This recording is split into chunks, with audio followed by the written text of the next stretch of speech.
உங்கள் அப்பா வீட்டு சொத்தா என்று பேசிய உதயநிதியை பார்த்து அந்த அம்மா கொஞ்சம் டீசென்ட் லேடி, அவங்க வார்த்தையை அளந்து பேசுங்க, கண்ணியமாக பேசுங்கன்னு சொன்னாங்க.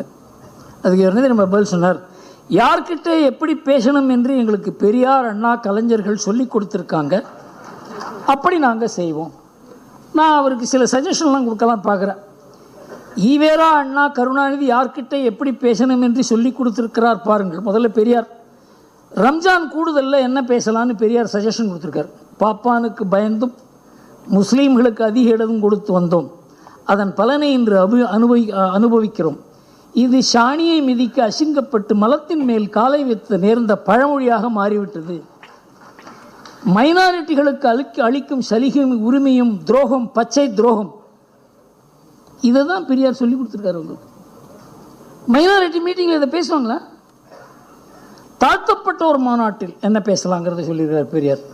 பறச்சி புலைச்சி எல்லோரும் ரவிக்கை சட்டை போட ஆரம்பிச்சுட்டா அதனால் துணி விலை உயர்ந்து விட்டது. பள்ளு பறையனெல்லாம் படிக்க ஆரம்பிச்சதானுங்க, அதனால வேலையில்லா திண்டாட்டம். சசி இல்லை இங்கே, அதை கேட்கலாம். இந்த பெரியாரை தான் அவர் சொல்லியிருக்காரு. இவர் எங்களுக்கு சொல்லி கொடுத்துருக்காரு என்ன பேச வேண்டும் என்று. தமிழ் மாநாட்டில் தமிழை நான் ஒரு காட்டுமிராண்டி மொழி என்று 40 ஆண்டுகளாக கூறுகிறேன். தமிழ் காட்டுமிராண்டி காலத்து மொழி. தமிழ் ஒரு நியூசன்ஸ். தமிழ் புலவர்கள் பொய்யர்கள், எதிரி, சமூக எதிரிகள். இவரைத்தான் சொல்கிற நிர்மலா சீதாராமன்ட்ட எங்களுக்கு பெரியார் சொல்லி கொடுத்துருக்காரு எப்படி பேசலாம்னு சொல்லி. திமுக மகளிரணி மாநாட்டில் என்ன பேசலாம்? அவர் பெண்கள் சுயேட்சைக்கு கர்ப்பம் கொடிய விரோதி, எனவே பெண்கள் கண்டிப்பாக பிள்ளை பெறுவதை நிறுத்தியே ஆக வேண்டும். ஆண்கள் 2 வைப்பாட்டி வைத்துக் கொண்டால் பெண்கள் 3 ஆசைய நாயகர்களை வைத்துக் கொள்ள வேண்டும். இதுதான் பெரியார் மண். இந்தி கூட்டணியில் என்ன பேசலாம்னு சொல்கிறோம். தேசிய காங்கிரசும் காந்தியமும் அழிந்தொழிவது ஏழை மக்களுக்கும் சமத்துவத்துக்கும் அவசியம். காங்கிரஸ் அழியணும். அடுத்தது கம்யூனிஸ்ட் பற்றி பொறுக்கி தின்னும் பேசியிருப்பார். அதை பொறுக்கி தின்னும் இந்த கம்யூனிஸ்டுகள் காலித்தனம், பலாத்கார தூண்டுதல் மூலம் ஒன்றும் முடியாது. திமுக பேரணியில் என்ன பேசலாம்? பெண்டாட்டியை தவிர மற்ற எல்லாத்தையும் கொடுக்குறானே இந்த முன்னேற்ற கழகத்துக்காரன், இன்னும் கொஞ்ச நாள் போனால் அதையும் செய்வான் போல் இருக்கிறது. இவரை போய் நிர்மலா சீதாராமன்ட்ட இவர் எங்களுக்கு பேச சொல்லி கொடுத்துருக்காருன்னு பதில் கூறுகிறது. எந்த பத்திரிகையும், எந்த அரசியல் கட்சியும், எந்த தலைவரும் உங்களுடைய தந்தை இதை கூறியிருக்கிறார் என்று கூறுவதற்கு தமிழ்நாட்டில் நாதி இல்லை, துக்ளக்கை தவிர. அடுத்தது அண்ணா என்ன கூறியிருக்கிறார் பார்ப்போம். மாற்றான் தோட்டத்து மல்லிக்கை மணக்கவே செய்யும், அவள் பழிதாண்டா பத்தினியும் அல்ல, நான் முற்றும் திறந்த முனிவனும் அல்ல. இதெல்லாம் பழைய அந்த காலத்தில் திமுகன்னா என்னன்னு தெரிஞ்சவங்களுக்கு புரியுது, நமக்கு சொல்வதற்கே கூச்சமாக இருக்கிறது. மனைவியை இழந்த நேரு, கணவனை இழந்த பண்டார நாயக்கா 2 மணி நேரம் தனியாக என்ன செய்தார்கள்? இது அண்ணாதுரை. கருணாநிதி காட்டுமிராண்டி, மலம், தேவடியாள், துரோகி, விபச்சாரி, கைக்கூலி, பித்தலாட்டக்காரன், அயோக்கியன், பூனை, மாடு, குள்ளநரி, காண்டாமிருகத்தோழன், அண்டங்காக்கா, முட்டை, பெரிய கருப்பு, சேவல் காவடி, கோமாளி, கூத்தாடி, பண்டாரம், பரதேசி, ஆக்டோபஸ், காந்தாரி, சூர்பனகை, செல்லாக்காசு, போதை நடிகர், தரகர், மந்தபுத்தி, வேலிதாண்டிய வெள்ளாடு, ஓடுகாலி, புறம்போக்கு, கள்ளத்தோணி, குடிகாரன், வாழமட்டை. இதெல்லாம் அரசியல் எதிரிகளை பற்றி விமர்சனம். இதை தான் எங்களுக்கெல்லாம் சொல்லி கொடுத்துருக்காங்க இவங்கெல்லாம் எப்படி பேசுறதுக்கு அப்படின்னு சொல்கிறார் உதயநிதி. சோற்றால் அடித்த பிண்டங்கள். தமிழ்நாட்டில் இவருக்கு ஓட்டு போடலை, அதனால தமிழர்கள் தான் சோற்றால் அடித்த பிண்டங்கள். இதை பழகருப்பையா புக்கு எழுதியிருக்காரு, ஒன்று காப்பி இருக்காரு இங்கே ஏதோ வச்சுருந்தேண்ணே. திமுக ஆபாசம்னு ஒரு புக்கே எழுந்தார் பழகருப்பா. சித்தாந்த அரசியலை கொஞ்சம் கொஞ்சமாக வாரிசு அரசியலாக மாற்றினார் கருணாநிதி. அவர் ரொம்ப அழகாக நைஸாக பண்ணுவார் எதை பண்ணாலும். நான் தான் நினச்சிருந்தேன் இவருக்கு ஹிந்தி தெரிஞ்சிருந்தாக்கா நாடு என்ன ஆகிருக்குமோ அப்படின்னு கூட நான். அந்த மாதிரி ஒரு அறிவு கூர்மை, அந்த மாதிரி ஒரு விஷயத்தை, தனக்கு எதிரான விஷயத்தை கூட தனக்கு எப்படி சாதகமாக மாற்றுவது என்பதை அவர் அழக்கூட அழுவார் சில சமயம். அந்த மாதிரி நான் 1967 தான் நினைக்கிறேன் ஒரு மீட்டிங், ஒரு ஏழை எப்படி இருப்பான்னு வர்ணிச்சார் சார். ஆடி போட்டேன் நான். அது ஒரு ஏழை கேட்டார்னாக்க நம்ம இவ்வளோ அவருக்கு ஏழ்மைக்கு சம்மந்தமே கிடையாது. ஆனால் ஏழையை வர்ணிக்கிறத அப்படி வர்ணித்தார் அவர். அதனால அவருக்கு ஒரு இம்மென்ஸ் கெப்பாசிட்டி உள்ள ஆசாமி. அவர் என்ன பண்ணார், திமுக ஒன்றும் சங்கரமடம் அல்ல, வாரிசு யார் என்று கூறுவதற்கு, இப்படி தான் ஆரம்பித்தார். ஆனால் வாரிசு அவர் நியமிக்கிறதுன்னு முடிவு பண்ணிட்டார். ஆனால் ஆரம்பித்தது எப்படி ஆரம்பித்தார், நானா வாரிசா? அங்கேருந்து அடுத்தது ஒரு வாய்ப்பு கிடைத்தால் போட்டியின் போது ஸ்டாலின் பெயரை நிச்சயமாக முன்மொழிவேன். கட்சியின் பொதுச் செயலாளர் அன்பழகன் அவர் பெயரை முன்மொழிந்து விட்டதால் நான் அதை ஆதரிக்கிறேன். எவ்வளோ கிளவராக மாத்திர பாருங்க. இது 2013. இறுதியாக அவர் மு.க. ஸ்டாலின் முதல்வராவதற்கு வாய்ப்பு வர வேண்டும் என்றால் இயற்கை எனக்கு ஏதாவது செய்தால்தான் உண்டு. 2016 உயிர் எழுதிட்டு வரப்போ 30 வருஷம் ஆச்சு சார்.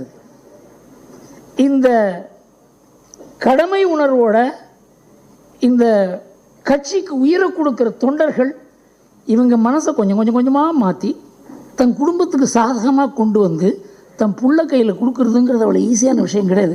இந்த கடமை என்பது கட்சிக்கு இல்லை, குடும்பத்துக்கு என்று மாற்றின ஒரு பெரிய பெருமை அந்த அந்த அச்சீவ்மெண்ட்டை அவருக்கு உண்டு.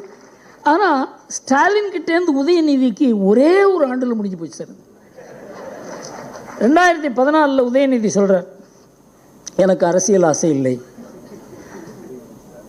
2016 சன் டிவி இன்டர்வியூவில் ஸ்டாலின் சொல்கிறார், என் மகனோ மருமகனோ அரசியலுக்கு வரமாட்டார்கள்.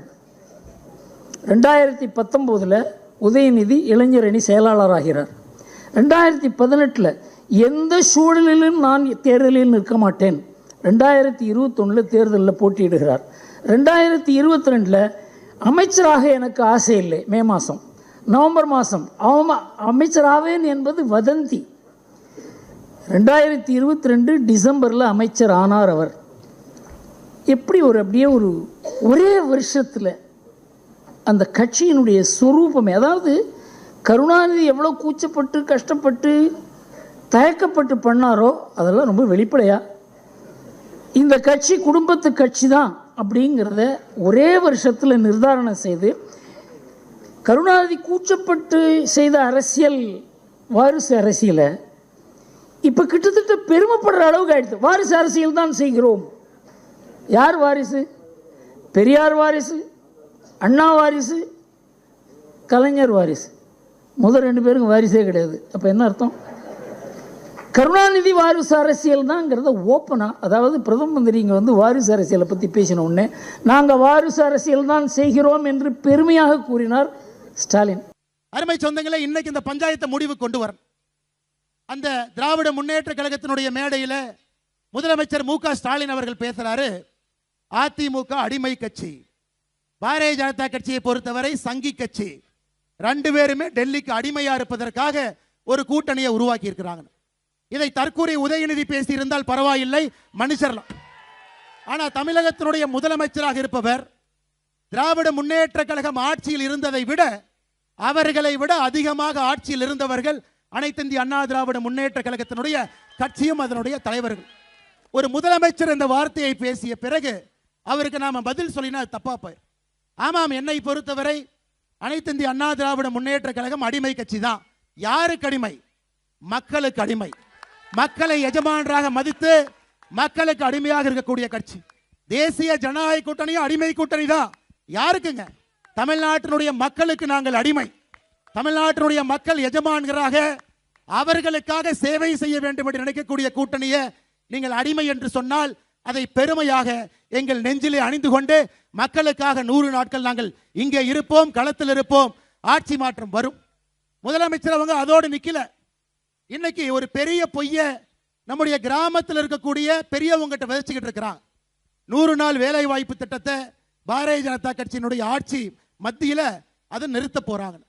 அன்பு சொந்தங்களே, நீங்க உங்களுக்கு நல்லா தெரியும், 2021 தேர்தல் வாக்குறுதியில் திராவிட முன்னேற்ற கழகம் சொல்லி இருந்தார்கள், நாங்கள் ஆட்சிக்கு வந்தவுடனே 100 நாள் வேலை வாய்ப்பு திட்டத்தை 150 நாட்களாக உயர்த்துவோம் என்று சொன்னார்கள். சொன்னாங்களா இல்லைங்களா? நீங்க சொல்லுங்க.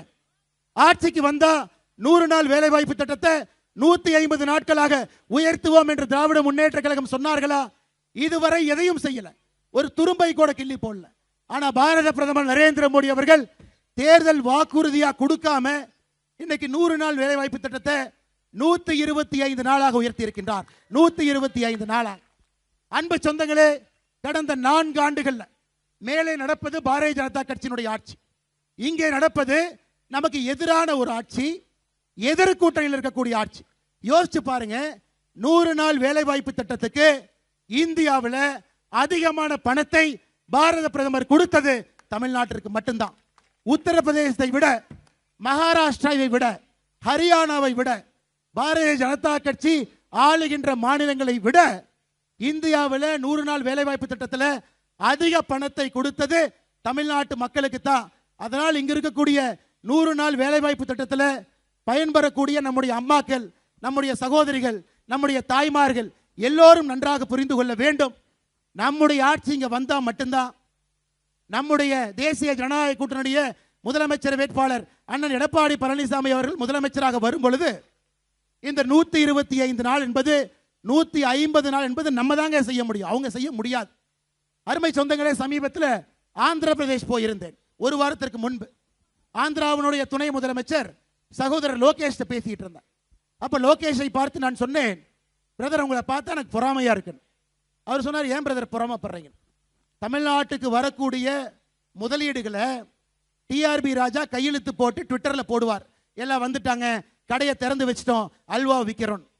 அடுத்த நாள் சத்தமே போடாம அந்த கம்பெனி ஆந்திரா கூட்டிட்டு போய் அவங்க கிட்ட நீங்க பணத்தை வாங்கி முதலீடை பெற்றுக் கொண்டிருக்கின்றீர்கள் என்று. அதற்கு திரு லோகேஷ் அவர்கள் சொன்னது, பிரதர் மேல மோடி இருக்கார், ஆந்திர பிரதேசை செய்ய வேண்டும் என்று சொல்லுகின்றார், என்ன வேண்டுமோ கொடுக்கின்றேன் என்று சொல்லுகின்றார், இந்தியாவிற்கு முன்மாதிரியாக ஆந்திர பிரதேசம் மாற்றணும்னு சொல்றார். எனக்கு அதையே உங்களுக்கு நாங்கள் உறுதிமொழியாக கொடுக்கின்றோம். நம்முடைய ஆட்சி, நம்முடைய அனைத்து இந்திய அண்ணா திராவிட முன்னேற்ற கழகம், பாரதிய ஜனதா கட்சி, நம்முடைய கூட்டணி கட்சி நண்பர்கள் வெற்றி பெற்று சட்டப்பேரவையில் 2026 பதவி பிரமாணம் எடுக்கும் பொழுது மேலே மோடி அவர்களும் கீழே அண்ணன் எடப்பாடி பழனிசாமி அவர்களும் சட்டமன்றத்தில் நம்முடைய பாரதிய ஜனதா கட்சியினுடைய சட்டமன்ற உறுப்பினர்களும் தமிழ்நாட்டை முதன்மையாக்குவதற்காக நாம் பாடுபடுவோம்.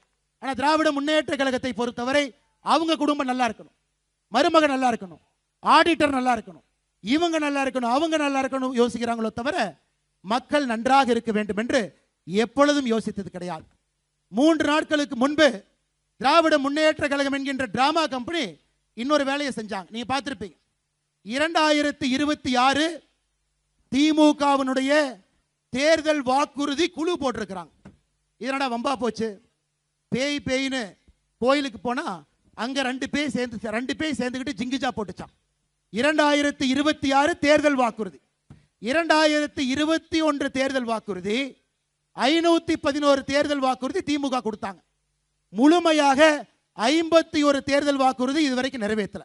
ஐயா நல்லா கேட்டுங்க, நான் படித்தவன், உங்களுக்கு கட்டுப்பட்டவன், உங்ககிட்ட அந்த மேடையில் மைக் எடுத்து பொய் சொல்லி கைத்தட்டலுக்காக நாங்கள் பொய் சொன்னா தப்பா போயிருங்க ஐயா. ஏன்னா நீங்களா நம்பிக்கை வச்சு உட்கார்ந்து இருக்கிறீங்க.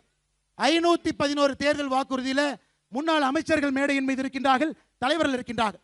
நீங்களே 511 தேர்தல் வாக்குறுதி எடுத்து சும்மா டிக்கு போட்டு பாருங்க, 51 டிக்கை தாண்டி உங்களால போக முடியாது. 51 தேர்தல் வாக்குறுதி கூட முழுமையா நிறைவேற்றல. அப்படி நீங்க பாத்தீங்கன்னா 90% வாக்குறுதியை 4.5 ஆண்டுகள்ல நிறைவேற்றாத திமுக 2026 தேர்தல் வாக்குறுதிக்கு ஒரு குழு போட்டிருக்காங்க. அந்த குழுவினுடைய தலைவி யாருன்னு கேட்டீங்கன்னா இதுலதான் ஆச்சரியம்.